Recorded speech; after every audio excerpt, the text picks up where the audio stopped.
Hi there, I'm Zeno, and I'm a digital designer and developer based in Amsterdam. I recently finished my master's in digital experience design at Hyper Island, UK, and the last 6 months of this master were all about my graduation thesis, in which I decided to study the nature of flow in digital tools. Now, I've written 16,000 words about it, but that's a bit much for most people, so instead, over the next 15 minutes, I will tell you a bit more about it all. Now, as a designer, I have long had a personal interest in products that aim to be invisible by working around the user in smart ways. So, what would happen if I extrapolated that idea of invisible technology to be the entire base of an app's interface? Could an interface be so advanced that it could predict every next action so that you wouldn't ever have to switch modes or click tools? What if you could just hit the I'm feeling lucky button continuously? Well, this would provide you with the ultimate flow experience, as you would never be distracted by the interface itself, right? That was my vision at least, and now I had to make it happen. Now, my process for this can be divided into 3 distinct parts. Firstly, I did a literature review around flow and tools. Secondly, I created a new model based on that literature, and I validated it by interviewing users. And thirdly, I tried to apply my new model in a case study at a company. If you want to know more about my process, you can check out the full thesis. For now though, let's ask, what exactly is flow?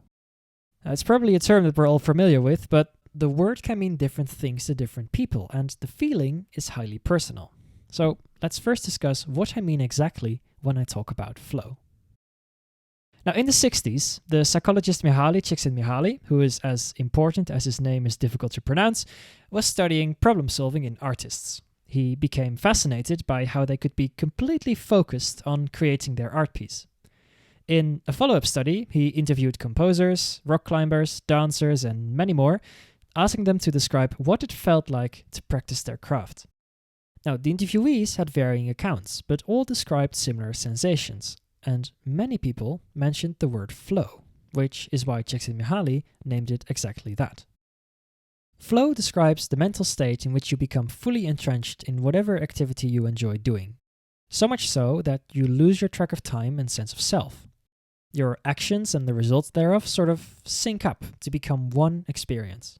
And perhaps most importantly, flow is autotelic. It is worth doing for its own sake.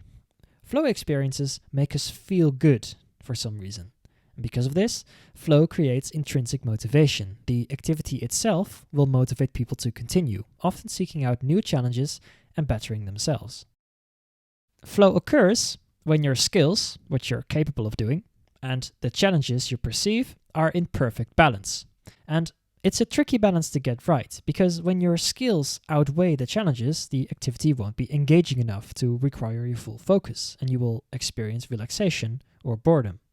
But when the challenges outweigh your skills, well, you can't properly do what you need to do. The activity will make you feel stressed or even anxious. So in order to experience flow, you need to be somewhere in the middle there, challenged enough to stay engaged, but not so much so that you get stressed out by it. Now, as you practice an activity for longer, for example because you're in flow state, you will get better at it. Your skills will increase and they will no longer match the challenge. It'll become too easy and you will lose flow. The challenge, thus, needs to be ramped up to match. And if done right, this balance can keep someone in flow as their skills grow. So, a good flow activity provides challenges that stretch existing skills, as well as a system of progression in order to keep someone in flow for as long as possible. Now, in many flow activities, from rock climbing to improvised jam sessions, the next step in the process is decided on the fly, based on previous steps. The next rock to grab onto or the next note to play arises from the interaction itself, like stepping stones in a river. Csikszentmihalyi calls these stepping stones proximal goals. You see a possibility, you set a new goal, and in doing so, you create new goals again. The direction of the activity is decided through a conversation between the person and the environment they're interacting with. And in some cases, this is even felt as a literal conversation, such as between a painter and their work. So in addition to a skills challenge balance, the user needs to be free to set their own proximal goals. And lastly, there needs to be constant, direct feedback between the user and the environment. Now, with this understanding of flow under our collective belts, the question becomes, how do we apply this? And for that, let's turn to investigate the second part of my title, digital tools. So, tools have been a part of humanity from the very beginning. Tools allowed us to accomplish things that our bodies couldn't do. Even in its most primitive form, tools augment our abilities, specifically our physical abilities. And so the definition you see here was correct for the overwhelming majority of humanity's history. Pointy stones made way for metal tools and electrical machines, but they were still physical. But then something shifted. In only a few decades, large parts of our lives have become dependent on digital technology, and with that shift came new tools. Except these tools don't make material changes, but manipulate information instead. And as such, we need to reconsider what constitutes a tool. Now, in its broadest definition, a tool helps us do something, irregardless of its physicality. It makes the impossible possible and the possible easier.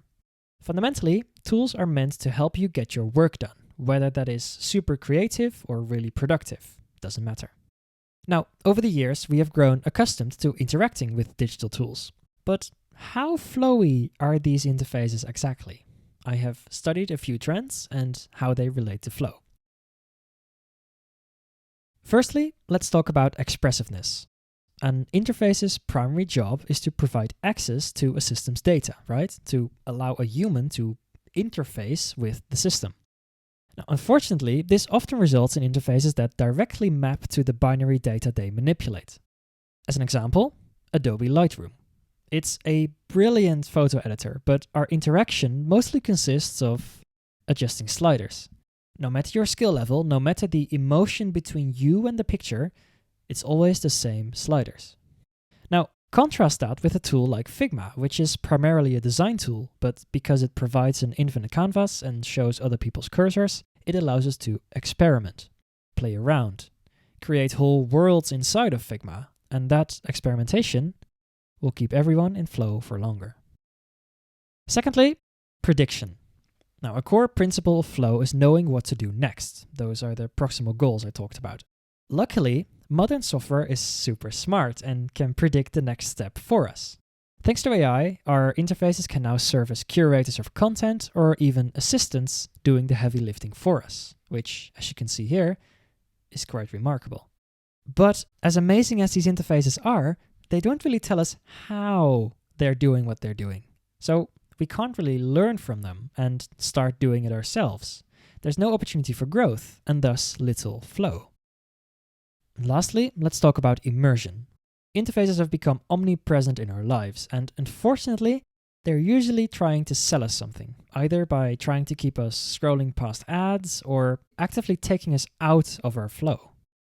Now, countering these practices are so-called back pocket apps. You simply live your life and the computer works around you, letting you into your car, for example. Unfortunately, when a system without an interface makes a mistake, it's super annoying or even impossible to fix, which also takes you out of your flow. So, now we've seen some examples, good and bad, and there's a lot going on in this space, but I think it's safe to say that within interface design, flow is actually quite an underutilized concept. And the reason for that, I would argue, is because of how vague and touchy-feely this all gets. Flow is super hard to measure, making it difficult to design for. And market forces and artistic intents often just way stronger. So instead of relying on buzzwords or new technology, designers need a better mental model for understanding flow. Now, luckily, I happen to have one right here. And it all starts with a user. Each user of an interface will have a certain amount of knowledge and skills, and that amount decides how high the challenge needs to be for that user to experience flow. Each user can thus be placed somewhere on this range, from low skills and low challenge to high skills and high challenge. If all other flow-inducing factors, like proximal goals, the ability to focus, if those all remain the same, the amount of flow a user experiences should be the same no matter where they are situated on this range. The sense of challenge, then, is caused by the interface, and the amount of challenge presented should match the user's skill level. The interface can do this by varying the possibilities for action that it allows the user to do at any one time. So when the user is highly skilled, the interface can be complex and allow for a large amount of actions. When a user is less skilled, the amount of actions should be reduced, or at least simplified. And as a user's skills develop, the interface should grow with them by providing more challenge and thus keeping them in flow. And this right here is the core thought behind my model, called the flow funnel. A flow-inducing interface should scale with the user each step of the way. Now, let's look at the funnel a bit more in depth. At the top sit novice users. Now, it doesn't really matter whether they lack understanding, capability, time, or interest. Key is that they are unfamiliar with the concepts and the interface itself. You might immediately think of your grandparents, but it's important to remember that everyone starts out as a novice, and some stay that way.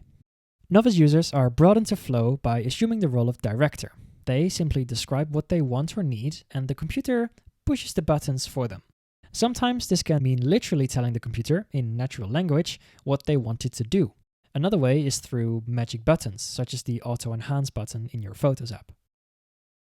Now, as mentioned, just magically creating a masterpiece out of nothing doesn't cause flow. It's the process of getting there that does. So instead, the system and the director should be able to enter a conversation of sorts, where the computer answers the user's question and the user responds with a tweaked question again. And this creative process happening in the user's mind, no matter the way they execute on it, that can cause flow. Now, given enough interest, over time, these novice users might transition into proficient users. They have used the interface enough to know their way around and get some stuff done by themselves. They start developing a mental model of the tool and what it can do. At the same time, though, these users aren't very confident. They feel that they only use 10% of the tool or feel they're hacking things together. So they still need some assistance. Proficient users assume the role of makers. They want to feel in control of the interface and feel productive. And they might actually start ignoring tips or feel annoyed at slow wizards and stuff. So the interface should hand over more control while still helping them in subtler ways, kind of like an assistant. Examples of this are tooltips, descriptive context menus, and suggestions. The photo editor darkroom does this really nicely actually. When picking a frame around your photo, it presents a number of colors that are present in that picture. And this is nice, seamless, and appreciated. But keep in mind, they are suggestions. It's up to the user to choose them or do something completely different. Now, after spending a lot of time with the tool, proficient users grow into expert users. Not only do they know exactly how the tool works, they actively shape the interface to fit their workflow. Expert users know the interface so well that it becomes an extension of their mind, and they often want to design their own system, functioning as architects. Instead of being helpful or clever, interfaces for architects should be as opaque as possible. After all, buttons that shuffle around kill muscle memory, and assistants are likely to just slow them down. So instead of being clever for them, let the architect choose their own button layout. Or let them combine modules into workspaces. Or let them tinker with the underlying systems through APIs and automations. Because they created themselves, the system will become invisible to them. Okay, and that's my model. Now, these various users and paradigms flow into each other continuously, and the implementation will vary greatly depending on the thing that you're designing. So it's up to designers to apply this model, test it out, find out what makes sense and what doesn't. There are a ton of refinements to be made and questions to be answered. But on the path towards a comprehensive understanding of flow and digital tools, I see this as a very valuable first step. Now, I came into this process thinking an invisible, know-it-all interface would be the solution. It turns out that that idea was missing the point entirely. Flow stems from the interaction with the interface, not the interface itself. So an invisible interface actually robs you from any flow at all, because there's no interaction. Instead, the perfect interface is one that feels invisible, because it matches your workflow so well that you know exactly how it will behave. And with that final thought, I would like to thank you for your attention.